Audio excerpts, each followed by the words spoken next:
नहीं, मुझे ऐसा लगता है ये सारे झूठे सारे फॉल्स क्लेम्स हैं, क्योंकि अगर इसके ऊपर उनके पास कोई भी प्रूफ होगा तो आई एम श्योर वो कोर्ट में पेश करेंगे, और इसके ऊपर तभी न्याय हो पाएगा। हम ऐसे ट्विटरबाजी करके कुछ नहीं पा सकते, बिकॉज ट्विटर पे कोई भी कुछ भी उठ के लिख सकता है। मैं भी कुछ भी लिखूं किसके बारे में, लेकिन ये सच नहीं हो जाता। मैम, एक इल्जाम ये भी है कि समीर वानखेड़े ने 2007 में यूपीएससी के एग्जाम को लेकर एक फेक सर्टिफिकेट बनवाया था, कास्ट सर्टिफिकेट, और उसके आधार पर उन्होंने एग्जाम दी थी और नौकरी पाई है। इस पर आपका क्या कहना है मैम? और ये भी कह रहे हैं कि एक दलित का हक मारा गया जिसकी वजह से। मुझे ऐसा लगता है कि उनके पूरे गांव का आप सर्टिफिकेट देख लीजिए, पूरे उनके वानखेड़े परिवार का आप सर्टिफिकेट देख लीजिए, और जो डैडी ने भी दिखाए थे कल और प्रूफ भी किया है कि उनकी कास्ट ओरिजिनल है। और एक इंसान सर्टिफिकेट बना सकता है ना, पूरा गांव थोड़ी ना बना लेगा सर्टिफिकेट। तो मुझे ऐसा लगता है थोड़ा रिसर्च उसमें तो उनका थोड़ा कम पड़ गया, जरा ज्यादा बेटर प्रिपेयर हो गया। नवाब मलिक का ये भी इल्जाम है कि उनका ऑनलाइन सर्टिफिकेट, सबके बर्थ सर्टिफिकेट अवेलेबल होते हैं इंटरनेट पर, उनका ऑनलाइन सर्टिफिकेट नहीं मिल रहा है। ऐसा क्यों? उनका बर्थ सर्टिफिकेट कहाँ पर है समीर वानखेड़े? तो इनकी रिसर्च टीम फैंटास्टिक रिसर्च करके वो जब लिखते हैं तो उन्होंने और फैंटास्टिक रिसर्च करके वो फाइंड आउट करना चाहिए कि उनका ऑनलाइन सर्टिफिकेट। हमने तो पेश किया ना ऑनलाइन सर्टिफिकेट, उनका जो भी रियल बर्थ सर्टिफिकेट है मेरे फादर इन लॉ दिखा चुके हैं। तो इससे ज्यादा और हम बार बार क्या प्रूव करते रहे? बार बार कितनी बार हम लोग चिल्ला के बोले, इतना नहीं बोल सकते। और शायद आज मैं लास्ट टाइम प्रेस से बात करी, शायद मैं कल से प्रेस से भी बात नहीं करूंगी, क्योंकि हम तंग आ चुके हैं, हम लोग तंग आ चुके हैं रोज रोज एक प्रूफ देते हुए, जबकि मेरा पति झूठा नहीं है। तो क्यों हम लोग सहन करें? We are not going to take this. Of course बाहेर पडतील, आणि मला असं वाटतं की हे आरोप कोर्टात केलेलेच नाही आहेत, हे ट्विटरवर केलेले आरोप, आणि ट्विटर कोर्ट आहे का? तर नाही आहे। तर तुम्ही कोर्टात जर हे आरोप केले आणि ते सिद्ध झाले तर त्यांना आपण गुन्हेगार मानूया ना। मीडिया ट्रायल कशी काय होऊ शकते एखाद्या माणसाची, आणि एखाद्या अशा माणसाची ज्याचा 15 वर्ष रेकॉर्ड क्लीन अँड क्लिअर आहे, त्याच्यावर तुम्ही हे आरोप लावूच शकत नाही।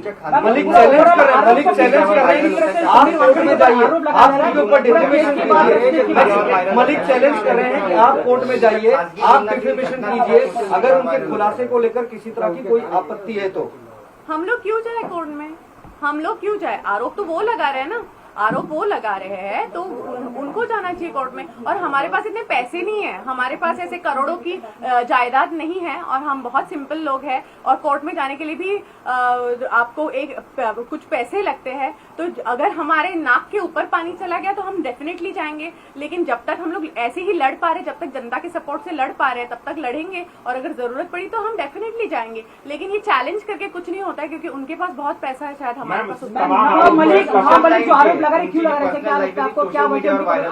नहीं। मैं उनसे सिर्फ इतना कहना चाहती हूँ कि आपको हम शुभकामनाएं देते हैं, और आपका घर अच्छा रहे, आप सुखी रहे, और हमारे दिल से आपको सिर्फ पॉजिटिविटी है। मुझे ऐसा लगता है कि समीर जी के जॉब और उनकी काम करने की शैली से, क्योंकि वो ऑनेस्ट ऑफिसर है, उससे बहुत लोगों को अड़चन होती होगी, बहुत लोग चाहते कि वो कुर्सी से हट जाए और उनका गुजारा चलता रहे। तो शायद इसीलिए वो चाहते हैं कि ये हट जाए, और उनकी समीर जी की वजह से उनको तकलीफ ना हो। समीर वानखेडे या सगळ्या आरोपातून बाहेर पडतील का, आणि नवाब मलिकांना ते उत्तर देणार आहे? समीर वानखेडे नक्कीच ह्या सगळ्यातनं बाहेर पडतील, आणि 100% पडणारच, कारण की जिंकतं तर सत्याचाच विजय होतो शेवटी। आणि what was your next question?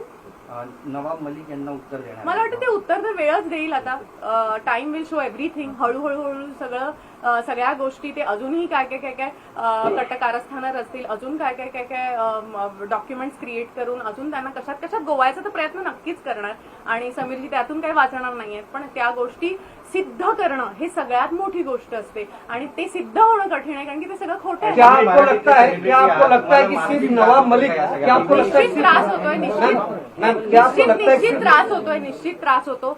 एक मराठी असल्याचा मला प्रचंड अभिमान आहे, आणि मला माझ्या महाराष्ट्र स्टेटमध्ये कोणीतरी येऊन घाबरवतं, कोणीतरी येऊन धमक्या देतं, आणि मला इतर वेगवेगळ्या राज्यांमधनं सपोर्टचे मेसेजेस येतात, महाराष्ट्रातनं पण येतात, पण मला असं वाटतं की मला माझ्या राज्यात घाबरलं नाही पाहिजे, आणि मला माझ्या राज्यात सेफ वाटलं पाहिजे, आणि मी ह्याचाही स्वागत करते की आपलं महाराष्ट्र स्टेट, सेंट्रल पोलीस हे सगळे मला सिक्युरिटी देतात। आता पण तुम्ही बघितलं तर मी एका गाडीतनं उतरले, तर yes definitely they are taking care of us, पण ह्याच्यात जी जी लोक आहेत, जी अँटी समीर वानखेडे लोक आहेत, ती आम्हाला प्रचंड त्रास देत आहेत. आणि माझ्या ऑफकोर्स जे आम्हाला ट्रोल केलं जातं, आम्हाला मारण्याच्या धमक्या दिल्या जातात, आम्हाला लटकवून टाकतील, जाळून टाकतील अशाही धमक्या येतात.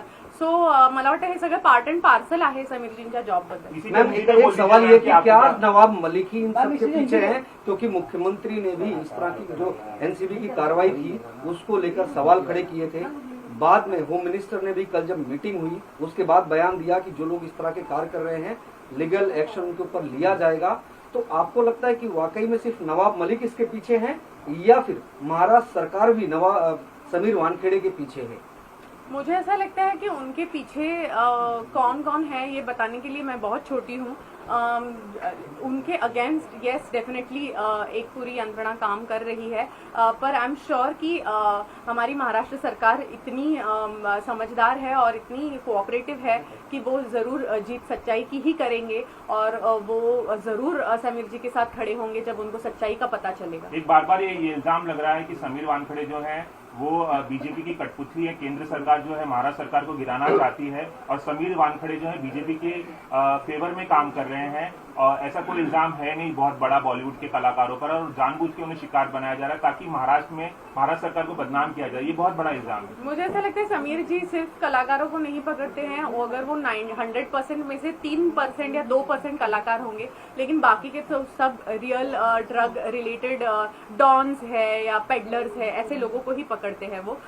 तो ये बात तो टोटली खारिज हो जाती है कि वो कोई पर्सनल वेंडेटा निकाल रहे हैं. और एंड आई डोंट थिंक कि कोई भी पॉलिटिकल पार्टी इसका फायदा उठा रही है या कोई भी पॉलिटिकल पार्टी से वो रिलेटेड भी है.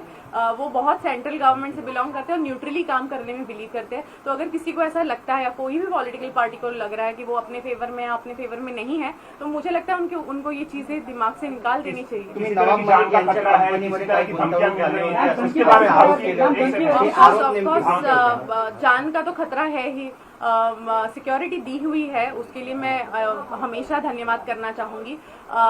लेकिन ऑफ कोर्स यस हमें जान का खतरा है और मुझे मेरे बच्चों को मेरे परिवार को डराया धमकाया जा रहा है. रोज कोई ना कोई मतलब हमेशा ऐसा डर लगा रहता है कि कोई अभी सस्पिशियस व्यक्ति भी हमको दिखता है, तो कोई हमें देखता भी है तो ऐसा लग रहा है कि ये ऐसा बार बार क्यों देख रहा है या जो भी है.